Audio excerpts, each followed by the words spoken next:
Boa noite. A graça e a paz do nosso Senhor e Salvador Jesus Cristo, amém? Uma grande honra estar com vocês mais uma vez aqui no culto, no sábado. E hoje nós vamos dar continuidade ao assunto que começamos a trabalhar na semana passada. No último sábado, nós falamos sobre um chamado à santificação. Nós trabalhamos o texto de 1 Tessalonicenses, capítulo 4, do versículo 1 ao 8, no qual o apóstolo Paulo exorta os seus leitores à prática da santidade. Hoje nós vamos prosseguir falando sobre o assunto, mas uma outra epístola paulina. O texto que nós vamos trabalhar hoje se encontra em Colossenses capítulo 3. Eu peço que você abra a sua Bíblia. Nós vamos ler dos versos 1 até o 6. Colossenses 3, do 1 ao 6.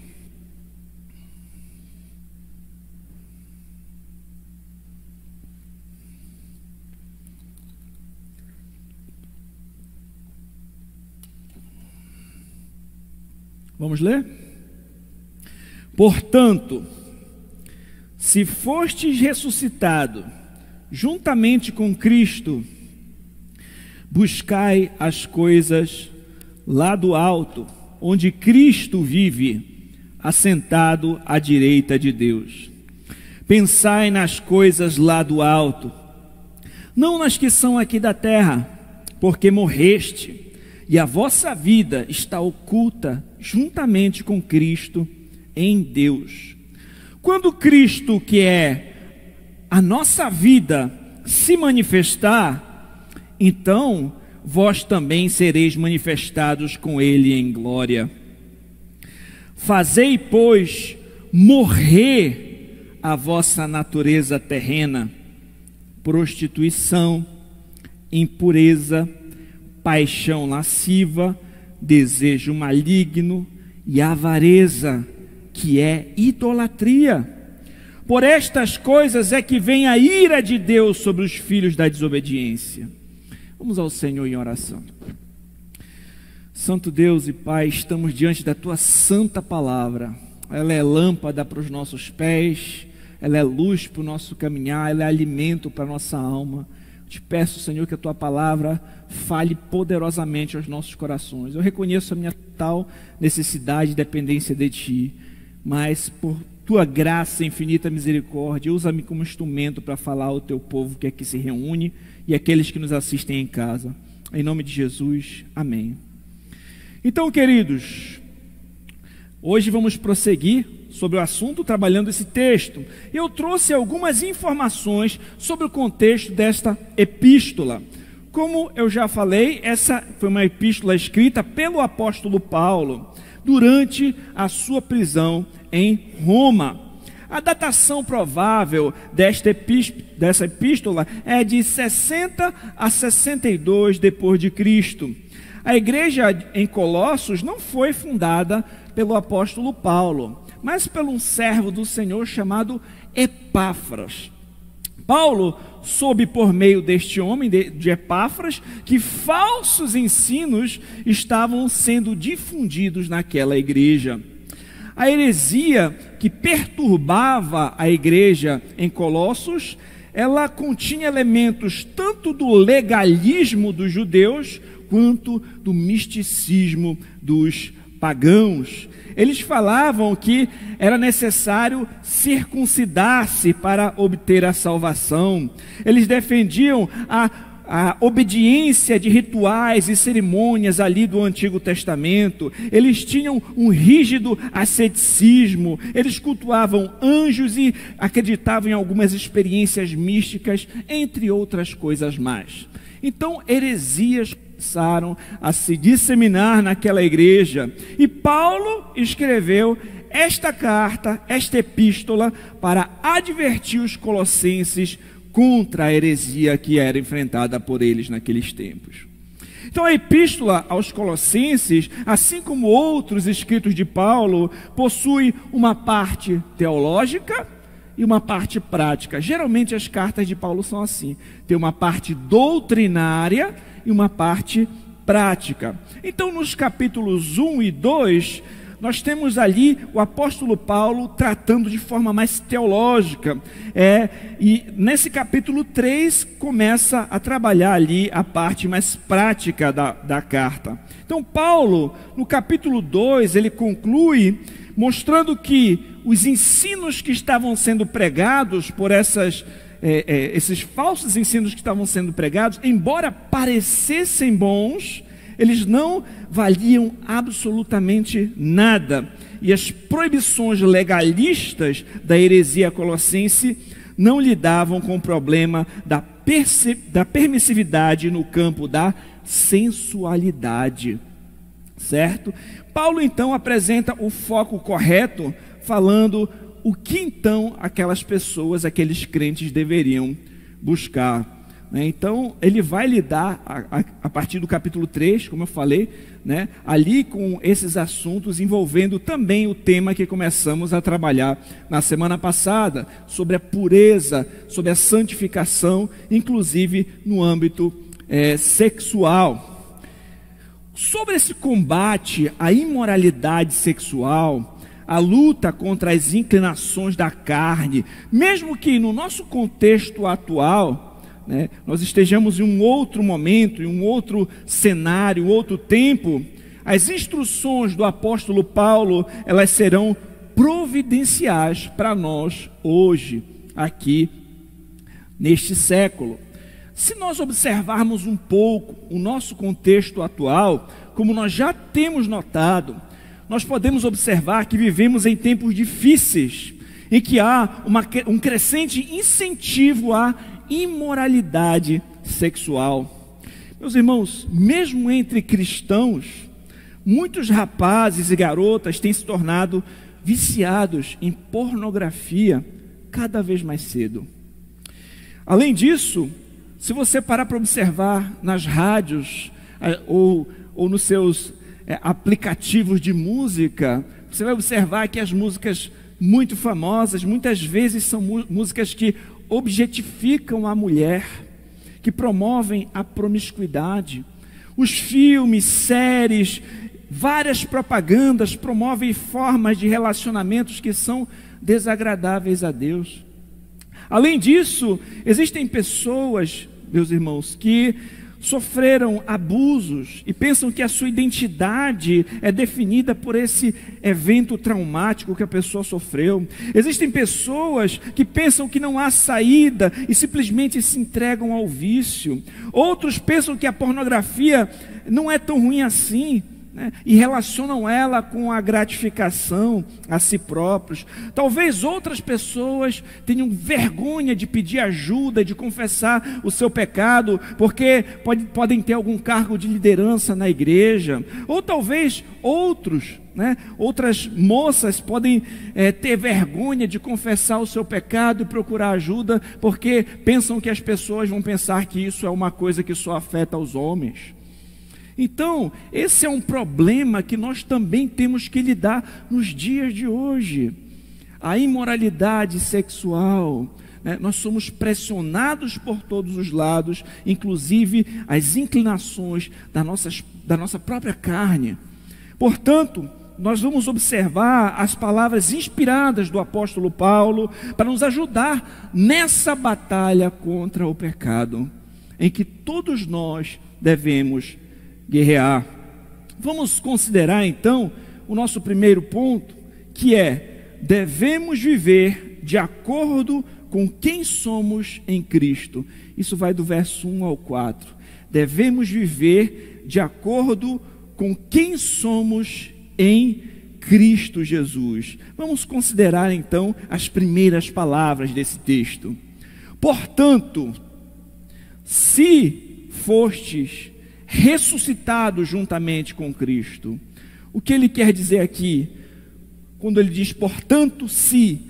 Alguns comentaristas entendem que a melhor tradução aqui é, uma vez que vocês foram ressuscitados, uma vez que vocês estão unidos com Cristo em sua morte e ressurreição, uma vez que Cristo morreu para pagar o preço por nossos pecados e ressuscitou para nossa justificação, uma vez que você foi convertido, você morreu para o pecado, você morreu para a sua velha vida, você ressuscitou, você nasceu de novo, você foi vivificado para uma vida nova e santa, dedicada ao Senhor.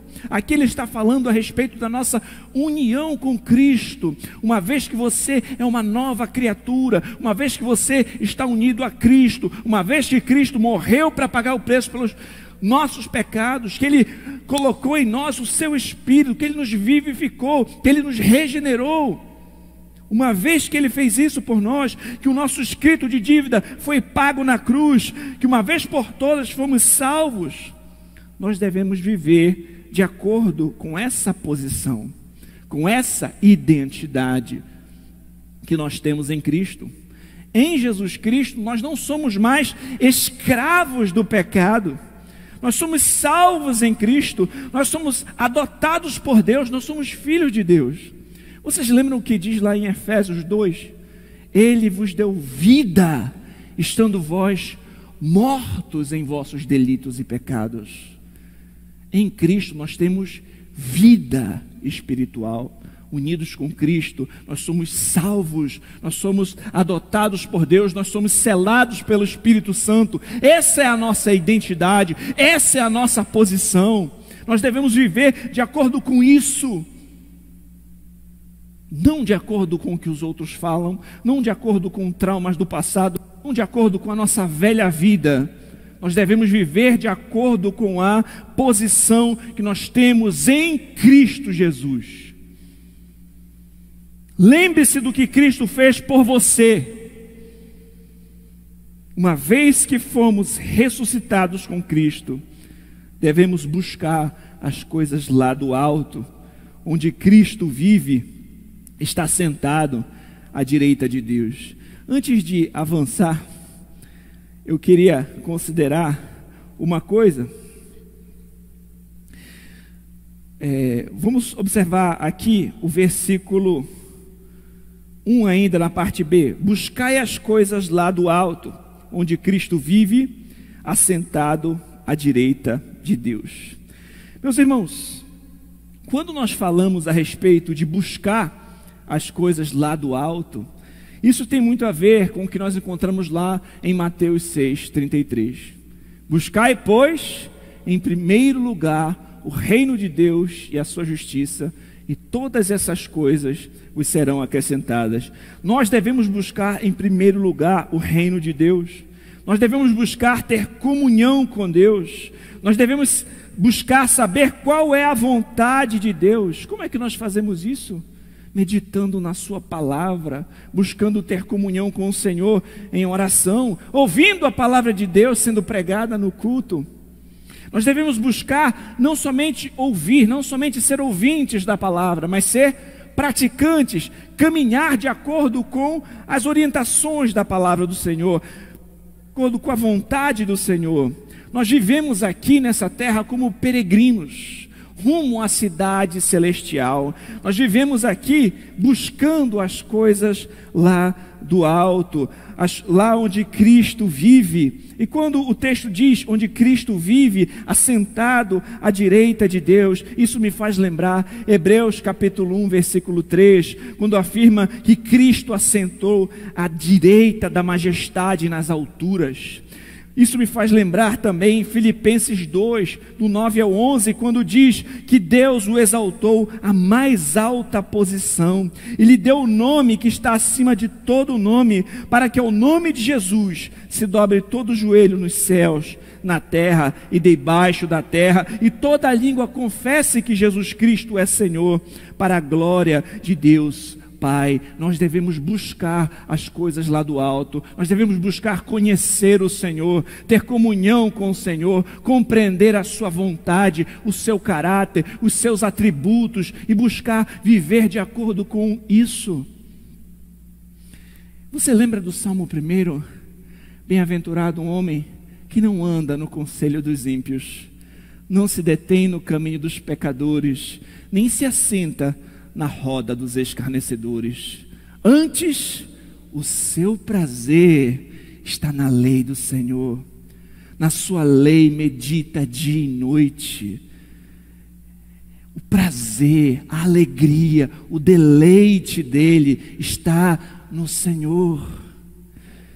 O salmista, numa outra parte, vai dizer: assim como a corça anseia por água, a minha alma tem sede de ti. Que coisa maravilhosa! Será que nós temos buscado as coisas lá do alto? Será que você tem buscado as coisas lá do alto? O que enche o seu coração de alegria, de desejo? O que você tem buscado? O Salmo 16:11 vai dizer que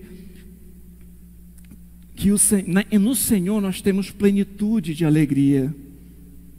Meus irmãos, reflita, o que você tem buscado na sua vida? Qual é a sua prioridade? Será que o seu anseio principal é buscar por fama, ou acumular tesouros na terra, ou prazeres sem nenhum critério?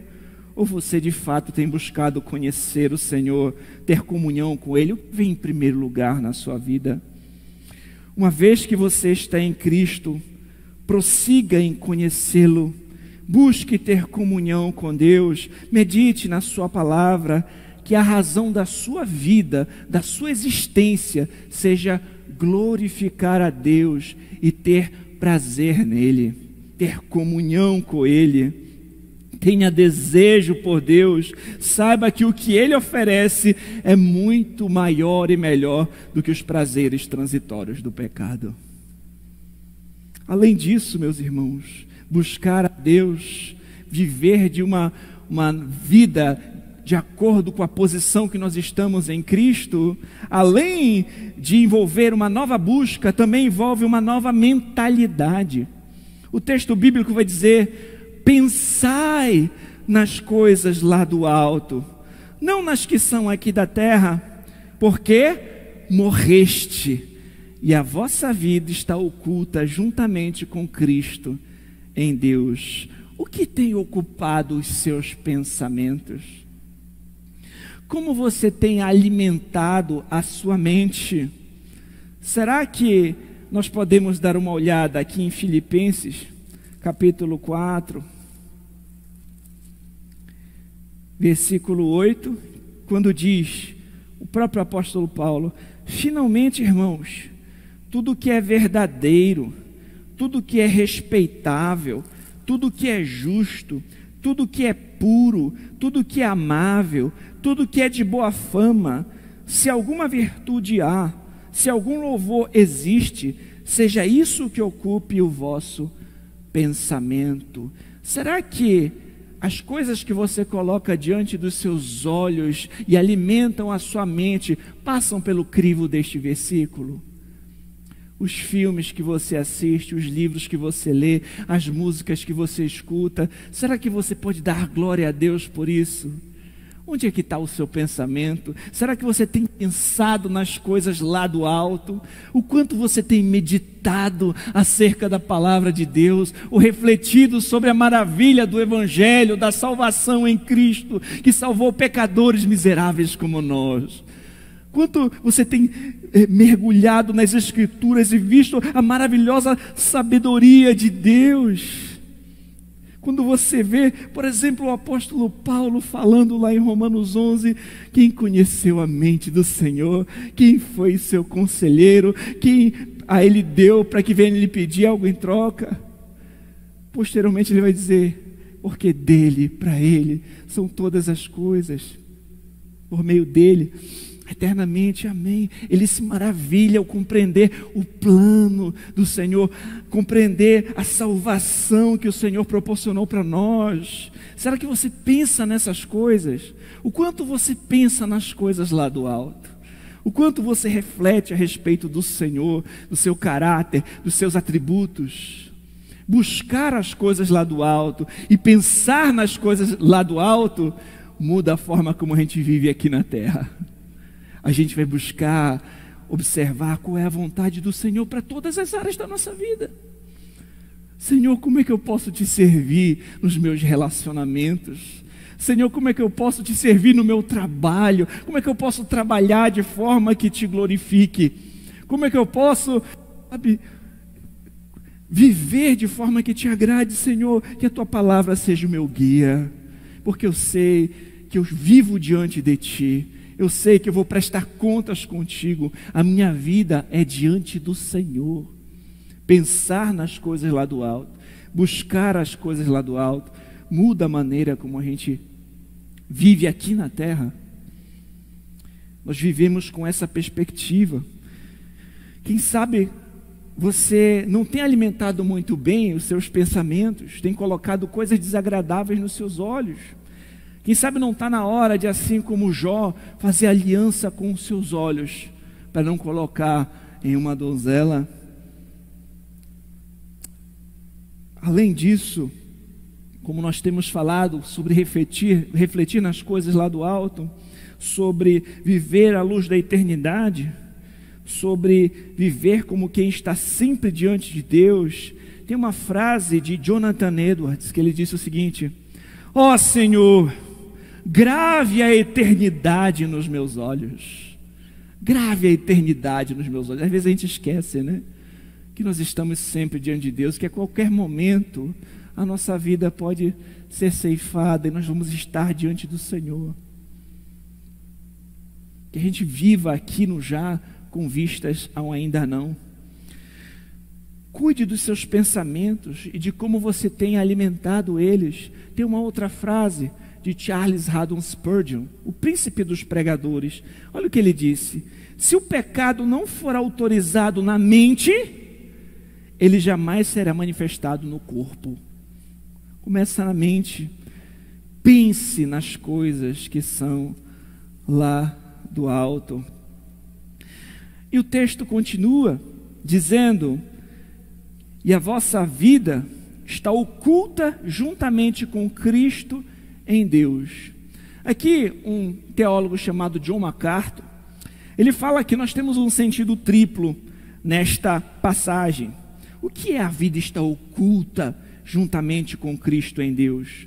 Quais são esses três sentidos que o MacArthur vai dizer? E eu concordo. Ele diz o seguinte: em primeiro lugar, os cristãos têm uma vida espiritual comum com o Pai e com o Filho, né? A nossa união espiritual com Deus. Em segundo lugar, o mundo não pode compreender a grande importância da nova vida do cristão. Talvez o mundo não perceba a diferença clara que há entre um crente e um ímpio, né? Mas existe grande diferença, e isso será manifestado de forma gloriosa na consumação. Em terceiro lugar, os cristãos estão eternamente seguros, protegidos de todos os inimigos espirituais, bem como têm acesso a todas as bênçãos de Deus. Que maravilhoso saber que a nossa vida está oculta juntamente com Cristo em Deus. E além disso, nós falamos sobre uma nova busca, falamos sobre uma nova mentalidade, mas também temos uma nova esperança. Quando Cristo, que é a vossa vida, se manifestar, então vós também sereis manifestados com Ele em glória. Que esperança maravilhosa. Aqui ele está falando a respeito da segunda vinda de Cristo, está falando da glorificação do corpo. Você já parou para pensar nesse glorioso dia em que não poderemos mais pecar, que o Senhor vai fazer novas todas as coisas, vai transformar esse corpo corruptível num corpo glorificado? Quando nós pensamos nisso, nós vimos que o que o Senhor tem preparado para nós é muito maior do que qualquer prazer temporário que o pecado pode oferecer para a gente. Então nós devemos viver de acordo com quem nós somos em Cristo. Nós temos uma nova busca, nós vamos buscar as coisas lá do alto. Nós temos uma nova mentalidade, nós vamos pensar nas coisas lá do alto. E nós temos uma nova esperança, considerar a glória do porvir na segunda vinda do nosso Senhor. Considere hoje a sua identidade em Cristo e busque viver de modo coerente com ela. Se você caiu no pecado, se você está arrependido, se você se encontra cansado, abatido, encontre repouso hoje na graça do Senhor, tendo segurança que em Cristo você é amado por Deus, você é justificado pela fé em Cristo. Se é que você é um cristão, você pode ter essa confiança, essa segurança. Repouse na graça, na misericórdia do Senhor. Coloque a sua vida diante dele. O Senhor é misericordioso. O Senhor provou o seu amor para conosco pelo fato de que Cristo Jesus morreu por nós, sendo nós ainda pecadores. Se você tem se sentido tentado a pecar contra Deus, avalie se você tem buscado as coisas lá do alto, se você tem refletido sobre o Evangelho, se você tem desfrutado de comunhão com o Senhor, como você tem alimentado a sua mente. Pense nessas coisas. Considere também a glória no porvir, como será muito maior do que os prazeres transitórios do pecado. Pense nessas coisas, tome uma posição firme, se arrependa, confesse ao Senhor o seu pecado e avalie como anda a sua comunhão com Deus. Em segundo lugar, do verso 5 ao 6, nós devemos mortificar e abandonar os pecados do passado. Verso 5: fazei, pois, morrer a vossa natureza terrena, prostituição, impureza, paixão lasciva, desejo maligno e avareza, que é a idolatria. Por essas coisas é que vem a ira de Deus sobre os filhos da desobediência. Ele começa dizendo o seguinte: fazei, pois, morrer. Nós devemos mortificar, abandonar os pecados do passado. O que é fazer morrer? De respeito ao esforço consciente para destruir o pecado remanescente na carne, né? Meus irmãos, é um esforço contínuo. Aqui diz respeito a uma guerra. Como eu falei na última vez, não existe uma maneira da gente pegar uma arma e com uma bala de prata acabar com o lobisomem. Não é essa a ilustração da nossa luta contra o pecado, contra a imoralidade sexual e contra tudo aquilo que tem nos levado à tentação e ao pecado. A nossa luta se parece mais com uma guerra. É uma batalha contínua, é dia após dia, né? Nós continuarmos vigilantes, continuarmos orando, continuarmos combatendo o pecado. Numa guerra, o soldado, ele tem que estar vigilante. O soldado não pode ficar bobeando. Ele não está num parque de diversões. Ele está numa guerra. E a vida cristã é uma guerra contra o pecado. Nós ainda não estamos no novos céus, nova terra, onde habita a justiça. Sim, o reino de Deus já está entre nós, mas ainda não na sua plenitude. Nesse momento que a gente está vivendo, ainda é guerra contra o mundo, a carne e o diabo. O soldado na guerra, ele tem que estar alerta. Se fizer um barulho ali, ele está vigilante, pronto para atirar. Assim nós temos que estar vigilantes na luta contra o pecado. Em Mateus 26, 41, fala de vigiar e orar para que não entreis em tentação. O espírito, na verdade, está pronto, mas a carne é fraca. Aquele que cuida está de pé, vigie para que não caia. Nós temos que vigiar, nós temos que orar.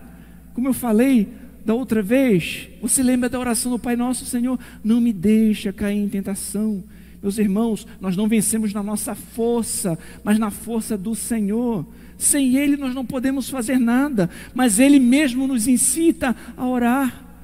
O Senhor Jesus vai dizer que aquele que pede, recebe. O que busca, encontra. O que bate na porta, a porta se abre. Se até mesmo um ser humano que é mau, se o filho pedir um peixe, ele não vai dar uma cobra. O pai não vai dar uma cobra. Se ele pedir um pão, o pai não vai dar uma pedra. Então, se até um ser humano mau dá boas dádivas aos seus filhos, quanto mais ao Senhor. não dará o seu Espírito àqueles que pedirem. Nós temos que orar, pedir: Senhor, não me deixa cair em tentação, me ajuda nessa luta, não está fácil, mas eu sei que o Senhor me fortalece, não me deixa cair em tentação, me ajuda nesse dia após dia, logo de manhã. Coloque a sua vida diante de Deus, as suas atividades, as suas lutas, as suas tentações, coloca de manhã logo diante de Deus em oração, pede para Ele força, pede para Ele te ajudar a, se necessário, sair correndo do pecado, dizer não para as tentações. Peça ao Senhor. E além disso, a autodisciplina nessa guerra é necessária. Jesus falou, claro, de forma figurada: se o teu olho direito te faz tropeçar, arranca. Se tem alguma coisa no seu contexto que te leva a pecar, abandona. E se é na internet, deleta, deixa de seguir. Se tem um perfil nas tuas redes sociais que te leva à tentação, deleta, deixa de seguir, se afasta. Usa o que você puder para lutar, para combater contra o pecado. Veja no seu contexto o que é necessário você abandonar, o que é necessário você arrancar, lançar fora, o que tem sido um peso para você, o que tem sido algo que tem te levado à tentação e ao pecado. Abandona. Procura ajuda, se aproximar de pessoas que te aproximem de Deus, cristãos mais maduros, teus pastores. Pede aconselhamento, confessa pecado, busca ajuda. Não lute sozinho, use todas as estratégias que você puder nessa luta, nessa guerra contra o pecado. Vá até as Escrituras e veja tudo o que a Bíblia fala a respeito daquele assunto, da sua fraqueza, da sua luta. Peça ajuda, orientação, leia bons livros, procure o seu pastor: pastor, me ajuda, está difícil. Mas não deixe de lutar e de guerrear contra o pecado. Faça guerra. Você deve se despojar de hábitos pecaminosos. E aqui o apóstolo Paulo começa a fazer uma lista, né, desses pecados que precisavam ser abandonados, que precisavam ser mortificados. Ele vai dizer o seguinte: prostituição. Ele começa com esse. Prostituição quer dizer imoralidade. Como eu falei, é o termo porneia, que diz respeito a qualquer pecado sexual, né? É qualquer ato sexual fora da aliança do casamento. Queridos, só para a gente fazer um parêntese aqui, eu sei que o jovem, ele começa a ter desejo cedo, e o desejo em si, né, foi Deus que colocou em nós, né, a sexualidade, como eu já falei na última vez. Mas a maneira errada de utilizar é fora da aliança do casamento. Agora, quando você é jovem e você tem esse desejo de casar, de constituir família, comece a buscar amadurecimento. Muitas vezes os jovens hoje estão deixando para lá coisas importantes. O cara está com 40 anos, está jogando videogame e não trabalha, está na casa dos pais e não busca amadurecer, mas ele quer ter uma namorada.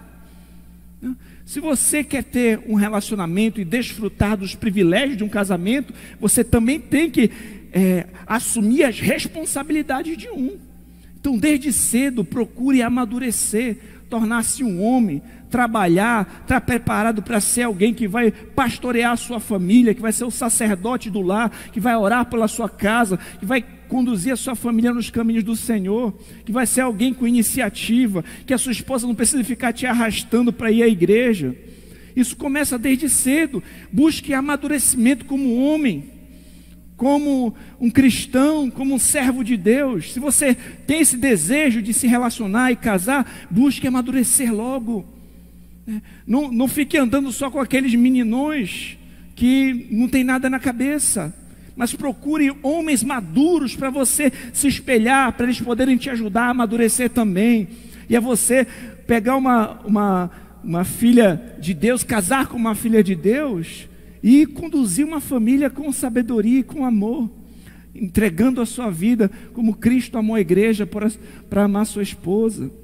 Então, pense nisso, a maneira certa pela qual as coisas precisam ser resolvidas, precisam ser feitas, não com prostituição, com impureza, com imoralidade, mas buscando aquele modelo que Deus estabeleceu. E isso vai levar você ao amadurecimento como homem, como servo de Deus, como marido, etc.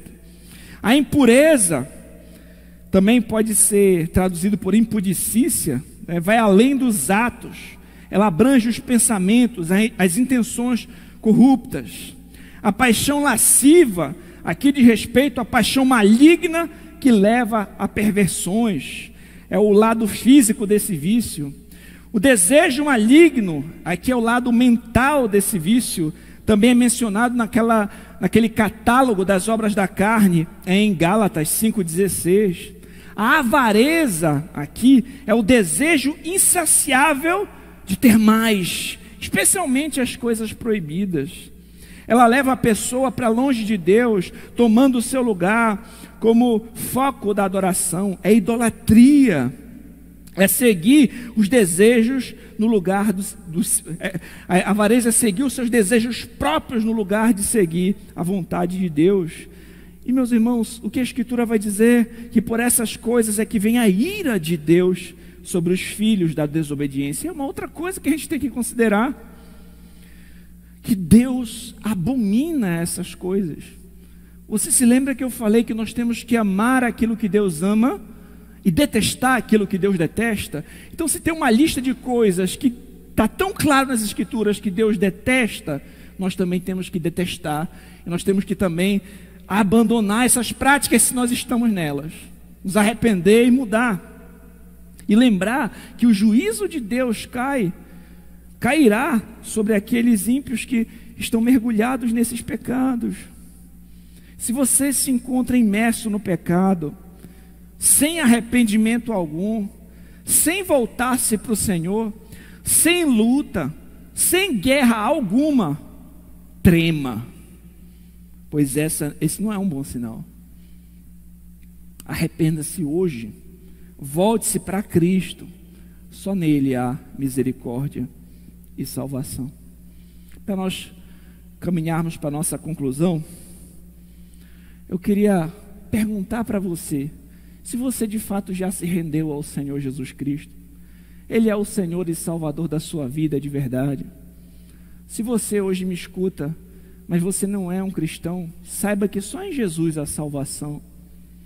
Eu te convido hoje a render-se a Cristo, a encontrar nele perdão, a encontrar nele salvação, reconciliação, paz com Deus. Que em Cristo você seja feito uma nova criatura, que em Cristo você tenha vida eterna, que em Cristo você possa desfrutar dessa esperança de que o Senhor enxugará dos nossos olhos toda lágrima, que não haverá mais pranto, nem clamor, nem dor, aqueles que confiam no Senhor, na consumação de todas as coisas, somente em Cristo. Fora, meus irmãos, do Senhor Jesus, a ira de Deus cairá sobre aqueles que praticam a iniquidade, os ímpios que não se renderam a Cristo. O único porto seguro para você estar, a única esperança na vida e na morte para o ser humano se chama Jesus Cristo. Nós somos salvos pela graça mediante a fé em Cristo. Renda-se a Ele hoje. Grande salvação e perdão te espera. O caminho é estreito, sim. Não é fácil. É preciso calcular o custo de ser um seguidor de Cristo. Mas saiba, mesmo que seja mais difícil, mesmo que tenham pressões, mesmo que pessoas às vezes persigam a gente, isso não tem como se comparar com a glória que há de ser manifesta àqueles que esperam no Senhor. E a gente pode ter a certeza de que o Senhor é Emanuel, Ele está conosco, mesmo em meio às fraquezas, em meio às lutas e às dores. E além disso, até as dificuldades que a gente passa, Ele faz com que tudo isso coopere para o nosso bem. É muito melhor estar nas mãos do Senhor. Entrega os seus caminhos ao Senhor, confia nele. Só em Jesus há perdão, salvação e vida eterna. Vamos relembrar de algumas coisas que vimos hoje. Nosso primeiro ponto: viva de acordo com a sua posição em Cristo. Busque as coisas lá do alto, pense nas coisas lá do alto e aguarde o Cristo que vem lá do alto. Em segundo lugar, nosso segundo ponto: mortifique e abandone o pecado. Faça guerra continuamente contra o pecado. Vimos que é necessário vigiar, orar, confessar, abominar o pecado e ter uma postura firme para combatê-lo. Odeie o que Deus odeia, ame o que Deus ama, e também considere a desgraça final dos ímpios. É por essas coisas que vem a ira de Deus sobre aqueles que praticam a iniquidade. Nós vamos continuar praticando essas coisas? De maneira nenhuma. O que nós temos que fazer? Nos despojar do pecado. É como tirar uma roupa. Eu lembro quando eu estava no começo da pandemia, quando a gente tinha que sair para ir ao supermercado, quando chegava em casa, aquela roupa, né? A gente ficava, nossa, eu tenho que tirar, despojar dessa roupa suja, cheia, toda contaminada, né? E botar para lavar e me revestir com uma nova roupa. Da mesma forma, a gente tem que se despojar do pecado, tirar essa roupa suja, esse comportamento ímpio que desagrada a Deus, essa roupa suja da imoralidade, da impureza, da prostituição, de tudo aquilo que desagrada ao Senhor. E toda sorte de pecados, meus irmãos, imoralidade, mentiras, calúnias, blasfêmia, tudo aquilo que desagrada a Deus. Cada um de nós pode examinar a si mesmo e ver o que você precisa se despojar hoje. E se revestir de Cristo, de tudo que é puro, justo, bom, agradável. Que o fruto do Espírito é amor, bondade, benignidade, paciência, domínio próprio, mansidão, etc. É o que a gente tem que se revestir, de Cristo. Nós temos que nos tornar cada vez mais parecidos com Cristo, com vestes limpinhas e despojar das vestes sujas do pecado.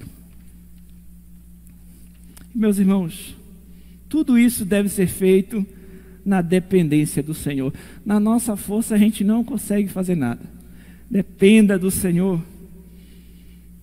Tome posse daquilo que Ele já conquistou para você. Lembre da sua identidade em Cristo, quem você é em Cristo, pelo que Ele conquistou por você, e viva de acordo com essa posição. Que o Senhor nos ajude cada um de nós na luta contra o pecado. Vamos ao Senhor em oração. Santo Deus e Pai, nós te agradecemos pela Tua palavra, Senhor, que ela nos confronta, ela nos ensina, ela nos admoesta, ela nos orienta, ela nos cura, Pai. Eu coloco diante de Ti a vida de todos nós, Senhor, a luta de cada um, Senhor. Ajuda-nos nessa guerra, Senhor. Tem momentos que estamos fracos, que caímos, que estamos cansados, Senhor, diante de tantas pressões e diante da nossa própria fraqueza. Mas é maravilhoso saber, Senhor, que no Senhor nós temos perdão, que Jesus Cristo pagou o preço por nossos pecados, que a nossa vida está oculta em Cristo, com Cristo em Deus, que nada pode nos separar do amor de Deus que está em Cristo Jesus, nem morte, nem vida, nem principados, nem potestade, nem o presente, nem o porvir. Se nós estamos em Cristo, nós podemos desfrutar do Teu amor, do Teu perdão. Graças Te damos por isso, pela graça que o Senhor já nos proporcionou. Ajuda-nos a caminhar, Senhor, conscientes disso.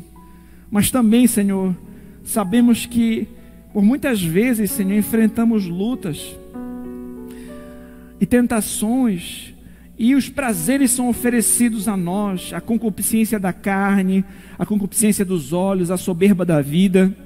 Mas, Pai, nos faz olhar para a frente, Senhor, olhar para cima, olhar para as coisas lá do alto, e lembrar aquilo que nos espera, Senhor, a glória que será manifesta, Senhor, aqueles que esperam no Senhor, que nós seremos glorificados na segunda vinda de Cristo, que os prazeres transitórios do pecado não venham nos seduzir, mas que a gente aguarde, Senhor, esse grande dia, essa consumação, que a gente lembre que tudo que nós fazemos diante do Senhor, Pai, que a nossa vida é diante de Ti, e que a gente também, Senhor, considere o destino final dos ímpios, e que a Tua ira vem por conta dessas imoralidades, que nós venhamos odiar aquilo que o Senhor odeia, amar o que o Senhor ama. Não deixa que a gente venha continuar, se é que estamos apáticos na luta contra o pecado, mas perdoa-nos, Pai, nos ajuda, Senhor, a guerrear até o fim, a perseverar até o fim, encontrar salvação em Ti, vida eterna em Ti, amor e plenitude em novos céus e nova terra, onde habita a justiça. Abençoa cada um que aqui está, enche-nos do Teu Espírito e fortalece-nos na luta contra o pecado, que possamos buscar, Senhor, as coisas lá do alto, que nossa fome, nossa sede seja de Ti, que a gente Te busque em primeiro lugar, sabendo que o Senhor cuida de nós. Em nome de Jesus, amém.